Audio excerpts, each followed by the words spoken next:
Welcome viewers, welcome to this course. तो आज हम लोग जो है वो CS 506 का जो चैप्टर 2 है और लेक्चर नंबर 2 है उसको स्टार्ट करेंगे। तो इस चैप्टर का नाम है जावा virtual machine and run time environment. अब इस जो पैराग्राफ्स है, ये जो पैराग्राफ है दो, इसमें उन्होंने ये बताया है कि जब भी हम लोग C या C++ लैंग्वेजेस में कोड जो लिखते हैं ना, उस कोर्स को उस जो है कोड को कहते हैं हम लोग सोर्स कोड, यानी जो ह्यूमन रीडेबल हो या उसके लिए ह्यूमन के लिए अंडरस्टैंड करना ईजी हो। तो जब हम लोग C या C++ में कोड लिख के उसको कंपाइल करते हैं ना, तो अगर आप लोगों ने उसे कंपाइल विंडोज़ पे किया ना, तो इसका मतलब है वो एग्जीक्यूट भी विंडोज़ पे ही होगा। कंपाइल लिनक्स पे करते हैं ना, तो वो एग्जीक्यूट भी लिनक्स पे ही होगा।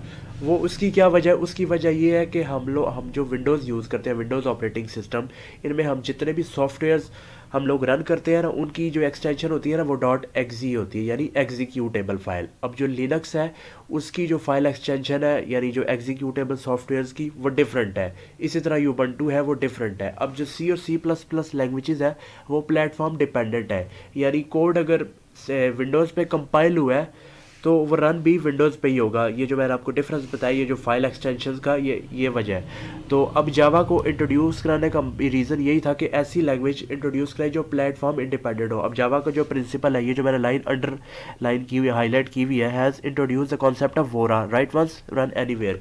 यानी हम लोग क्या करते हैं कि जावा का जो प्रोग्राम है, यानी सोर्स कोड है, उसको जब हम लोग कंपाइल करते हैं ना, तो वो एक प्लेटफॉर्म इंडिपेंडेंट होता है। यानी अगर विंडोज़ पे आप उसे कंपाइल करोगे, रन जो है उसको आप किसी भी इन्वायरमेंट में कर सकते हैं, यानी लिनक्स पे, यूनिक्स पे, यूबंटू पे, मैक एंड सो ऑन, जितने भी ऑपरेटिंग सिस्टम है। तो जावा का ये प्रिंसिपल था, यानी ऐसी लैंग्वेज जो प्लेटफॉर्म इंडिपेंडेंट हो। अब वो क्या होता है कि जो जावा का कंपाइलर है, वो करता है, जो सोर्स कोड होता है उसको एक फाइल में कन्वर्ट करता है, जिसे हम लोग कहते हैं बाइट कोड। तो इसकी डिटेल भी आगे आएगी। अब जो जावा जो कंपाइलर है, उसने जो फाइल जनरेट की होती है, जिसको हम लोग बाइट कोड कहते हैं, उसको जो इंटरप्रेट या एग्जीक्यूट कोड करता है, उसको इंटरप्रेटर करता है। तो ये लिखा हुआ है, when we run our program the JVM interprets translate the compiled program into language understood by the underlying system। तो ये मतलब है, अभी जो मैंने आपको बातें बताई है, यानी जावा से रिलेटेड, यानी जावा का जिस तरह का वो है सेटअप, तो वो ये डायग्राम शो कर रही है। हम लोग क्या करते हैं कि जो जावा लैंग्वेज है उसमें हम लोग सोर्स कोड लिखते हैं, उसके बाद जो जावा का कंपाइलर है वो उसको जावा बाइट कोड में कन्वर्ट करता है। अब ये जो कंपाइलर है इसको हम लोग कहते हैं जावा C, यानी जावा कंपाइलर। इसकी डिटेल भी आगे इसी लेक्चर में आएगी। उसके बाद ये जो जावा बाइट कोड जो जनरेट हुआ है, इसको जो एग्जीक्यूट करता है वो जावा इंटरप्रेटर करता है, यानी उसको इंटरप्रेट करके जो है वो मशीन कोड में कन्वर्ट करता है, जो कि एग्जीक्यूटेबल होता है। अब उसके बाद नीचे बाइट कोड आ जाता है। अब ये क्या है कि Java program source code are compiled into a form, यानी जावा का कोड जिस फॉर्म में भी वो कन्वर्ट होता है, हम उसको बाइट कोड कहते हैं। अब हम लोग जावा में जितने भी प्रोग्राम लिखते हैं, तो उसकी जो एक्सटेंशन होती है, हम लोग .java लिखते हैं, यानी .java ये रिप्रेजेंट करती है, यानी जावा की फाइल है। तो ये जो मैंने अंडरलाइन किया हुआ है सेकंड लाइन पे, the Java compiler read the Java language source .java files, यानी उसकी जो एक्सटेंशन है इंपॉर्टेंट MCQs के पॉइंट ऑफ व्यू से। और एक और चीज़, यानी ये वाला जो पार्ट है इसका, यानी जावा बाइट कोड, इसको जो है वो एग्जीक्यूट करता है, तो वो जावा इंटरप्रेटर करता है। ठीक है। और उसके बाद जो थर्ड वाला पॉइंट है, सॉरी सेकंड पॉइंट है जो, यानी उसके बाद जो हम लोग जावा जो जावा का जो बाइट कोड होता है, उसकी एक्सटेंशन क्या होती है? उसकी होती है डॉट क्लास। ये जो सेकंड पॉइंट की लास्ट लाइन है, the source code into java bytecode and places the bytecode into a class file, यानी वो जो फाइल होती है उसको, उसकी जो एक्सटेंशन है वो डॉट क्लास। अगेन ये भी इंपॉर्टेंट है MCQs के पॉइंट ऑफ व्यू से। उसके बाद क्या करता है, यानी ये जो थर्ड पॉइंट है, ये जितनी भी क्लासेस होगी है, सारी क्लासेस के लिए वो है जो बाइट कोड है वो जनरेट करेगा। अब ये डायग्राम क्या शो करी, यानी जावा का जो सोर्स कोड है वो जो जावा कंपाइलर करता है, ठीक है, यानी उसको कंपाइल करता है इनटू बाइट कोड, और उसको जो है वो ये बता रहा है ना, जावा बाइट कोड में कन्वर्ट कर देता है। उसके बाद जो नेक्स्ट पॉइंट है वो JVM है। अब जावा वर्चुअल मशीन क्या चीज़ है? अब ये जो जावा का ये जावा का सेंट्रल पॉइंट है, ये लिखा है the central part of a Java is a Java virtual machine, the Java byte code executes the special software known as virtual machine. अब जो बाइट कोड को मशीन कोड में जो कन्वर्ट करता है ना, वो ये JVM करता है। ठीक है। जावा वर्चुअल मशीन है जो सोर्स कोड को जो सॉरी बाइट कोड को सोर्स कोड में कन्वर्ट करती है। ठीक है, अब ये जो JVM है यही इंटरप्रेटर का यूज़ करता है।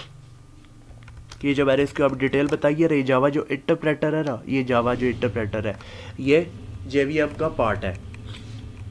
ठीक है, अब वो क्या, ये जो नेक्स्ट 2 पॉइंट है उसमें यही कह रहा है कि मैंने जो ऊपर आपको डिटेल बताई है, यानी ऊपर हम लोगों ने जो लैंग्वेजेस डिस्कस की है C++, यानी उसका जो सोर्स कोड है वो डायरेक्टली कन्वर्ट होता है मशीन कोड में, यानी सोर्स कोड से। बट जावा का जो है वो सबसे पहले सोर्स से बाइट में कन्वर्ट होता है, देन वो बाइट कोड से एग्जीक्यूटेबल कोड में कन्वर्ट होता है। अब ये जो एप्लीकेशन जो बता रहे हैं, यानी जितनी भी हम एप्लीकेशन F1 F2 यानी जितनी एप्लीकेशन लिखी है, ये जो है वो जावा वर्चुअल जो मशीन है उसके थ्रू एग्जीक्यूट होगी और ऑपरेटिंग सिस्टम के ऊपर फिर डिपेंडेंट होगी ये। ठीक है, अब ये जो जावा रन टाइम इन्वायरमेंट है, अब ये क्या चीज़ है। अब जावा जो है ना वर्चुअल, हम लोगों ने बात की थी JVM की, अब जावा वर्चुअल मशीन भी पार्ट है, यानी पार्ट है एक लार्ज सिस्टम का जिसको हम कहते हैं रन टाइम इन्वायरमेंट। ठीक है, JVM भी पार्ट है अब JRE का। हम लोगों ने सबसे पहले बात की थी इंटरप्रेटर की, अब इंटरप्रेटर JVM में आता है। अब JVM खुद किस में आ रहा है, वो JRE में आ रहा है। ठीक है, अगेन ये चीज़ इंपॉर्टेंट है कि जो JVM है वो किस चीज़ का पार्ट है, तो वो जावा रन टाइम इन्वायरमेंट का पार्ट है।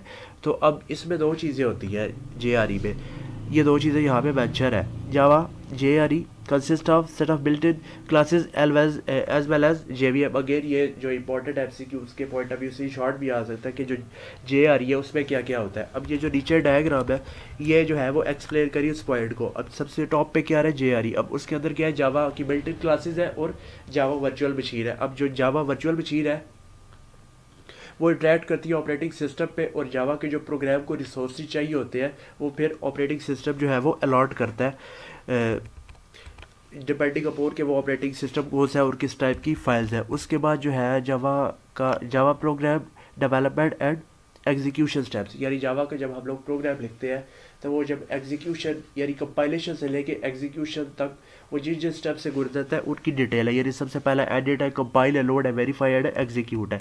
अब ये जो डायग्राम है वो शो कर रही है। सबसे पहले जो फेज़ 1 है उसमें हम लोग एडिटर, यानी एडिटर वो सॉफ्टवेयर होता है जिसपे हम लोग जावा का कोड लिखते हैं। अब वो किस नोटपैड पे भी हम लोग लिख सकते हैं, उसके जो अपने यानी जो एडिटर्स है, नेटबीज हो गया, एक्लिप्स हो गया, आइडिया हो गया, इस तरह के हम उनमें भी लिख सकते हैं। तो सबसे पहले एडिटर क्या करता है, अब हम लोग जो प्रोग्राम लिखते हैं वो एडिटर के अंदर लिखते हैं और वो जो प्रोग्राम हम लोग स्टोर करते हैं वो डिस्क यानी हार्ड डिस्क के अंदर परमानेंटली स्टोर करते हैं। फेज़ 2 में कंपाइलर क्या करता है, अभी भी जो हमारा कोड है वो डिस्क के अंदर ही है, यानी हार्ड डिस्क के अंदर ही है। जावा कंपाइलर क्या करता है, यानी जो हम लोगों ने सोर्स कोड लिखता है उसको बाइट कोड में कन्वर्ट किया, जो हम लोग पहले भी डिस्कस कर चुके हैं। उसके बाद जो फेज़ 3 है उसमें क्लास लोडर है। अब क्लास लोडर क्या करता है कि डिस्क से जो कोड है हमारा जो लिखा है उसको लोड करता है, यानी मेन मेमोरी के अंदर लेके आता है। अब ये लिखा हुआ है class loader puts the byte code in main memory. Phase 4 में क्या होता है कि जो बाइट कोड वेरीफायर है, वेरीफायर का मैंने आपको लास्ट लेक्चर में बताया था कि वो ये वेरीफाई करता है कि जावा के कोड में एप्लीकेशन में कोई वायरस तो नहीं, यानी मैलिशियस कोड तो नहीं, अगर वो है तो फिर वो उसको एग्जीक्यूट नहीं करता। ठीक है, अब ये जो लिखा हुआ है byte code verifier confirm that all the byte code are valid and do not violate the Java security restrictions, तो ये मैंने आपको बताया था लास्ट लेक्चर में भी। उसके बाद जो इंटरप्रेटर है वो क्या करता है, यानी इंटरप्रेटर का आपको बताया, यानी JVM का पार्ट है, ये जावा का जो बाइट कोड है उसको जो है वो मशीन अंडरस्टैंडेबल कोड में कन्वर्ट करता है। अब इसको पढ़ते हैं हम। Interpreter reads the byte code and translate them into a language that the computer can understand and possibly storing data values as the program executes. तो वही है कि जो उसको मशीन अंडरस्टैंडेबल जो है वो कोड में कन्वर्ट करता है। अब ये जो मैंने आपको सारा बताई है उसकी डिटेल लिखी हुई है, जो आगे इसके लिए वो आईडीज़ यूज़ होती है वो इधर वेंचर है, IBM होगी, एक्लिप्स होगी, जो लास्ट लाइन है बिल्ट इन एडिटर्स है, नेटबीज हो गया, बोरलैंड, ये सारे एडिटर्स यूज़ होते हैं। उसके बाद ये चीज़ एक इम्पॉर्टेंट है कि जब हम लोग जावा के कोड को कंपाइल करते हैं तो उसके लिए जो हम लोग कमांड लिखते हैं, ये हम लोग बात करें जब हम लोग नोटपैड में लिखते हैं या CMD के थ्रू उसको एग्जीक्यूट करते हैं। To compile a program called welcome dot Java, तो यानी जो हम लोगों ने फाइल बनाई है अब उसको हम लोगों ने कंपाइल करना है। ठीक है, उसकी जो एक्सटेंशन है वो क्या है, हम लोग लिखते हैं जावा सी, ये जो मैंने हाईलाइट की जावा सी वेलकम डॉट जावा। जावा सी मतलब जावा कंपाइलर, वेलकम है जो वो फाइल का नाम है, और जावा ये बता रही है यानी ये जावा कोड की फाइल है। उसके बाद क्या होता है कि हम उसको लोड करते हैं, यानी उस प्रोग्राम को मेन मेमोरी के अंदर लेके आते हैं। तो अब ये जो मैंने आपको पहले बताया कि जो लोडर है, क्या क्लास लोडर है, क्या करता है कि डिस्क से उसको मेन मेमोरी में लेके आता है। तो हम लोग उसको जब लोड करते हैं तो एग्जीक्यूट करने के लिए हम लोग जो एक्सटेंशन जो कमांड यूज़ करते हैं वो जावा वेलकम है। ये लिखा हुआ है when executing a Java application called welcome the command, यानी जावा वेलकम, यानी जो हमारे पास बाइट कोड है हम उसको मशीन कोड में कन्वर्ट करने की एक्सटेंशन लिखते हैं जावा वेलकम। उसके बाद वेरीफायर यानी इंश्योर करता है कि उसमें कोई जो है वो एरर वगैरह तो नहीं है, या मेलिशियस कोड हो गया, या उसमें यानी सिक्योरिटी से रिलेटेड जो इश्यूज़ है उनको ये रिजॉल्व करता है। ठीक है, उसके बाद जो फेज़ 5 है वो सिंपली यानी एग्जीक्यूट करता है। उसके बाद हम लोग जो पाथ सेटिंग करते हैं, यानी जावा का प्रोग्राम लिखने के लिए हम सबसे पहले क्या करते हैं, ये जो है हम लोग माई कंप्यूटर पे राइट क्लिक करते हैं, प्रॉपर्टीज़ पे जाते हैं। उसके बाद जो विंडो या जो हमारे पास डायलॉग बॉक्स होता है हम उस पर एडवांस सेटिंग पे जाते हैं, उसमें इन्वायरमेंट वेरिएबल पे जाके उसके बाद हम लोग ये पाथ सेट करते हैं। पाथ सेट हो गया, उसके बाद हम लोग क्या करते हैं, वो ये जो 2.4 है इस पर क्या लिखा है, फर्स्ट प्रोग्राम इन जावा। अब हम लोगों ने ये प्रोग्राम लिखे हैं हम लोगों ने। ठीक है, अब ये प्रोग्राम है जो अब इस प्रोग्राम को हमने सेव जो किया ना वो हेलो वर्ड ऐप डॉट जावा, यानी ये जो फाइल का नाम है वो हेलो वर्ड ऐप है और उसकी जो एक्सटेंशन है वो जावा यानी जावा की फाइल है। अब ये जो लाइन 1 है इस पे वो क्या लिखा हुआ है, यानी लाइन 1 से लेके 3 तक हम लोगों ने कमेंट्स डाले हैं, यानी डिस्क्राइब कर रहे होते हैं कोड कर क्या रहे हैं। कमेंट्स का जो है पर्पज़ ये होता है। उसके बाद जो है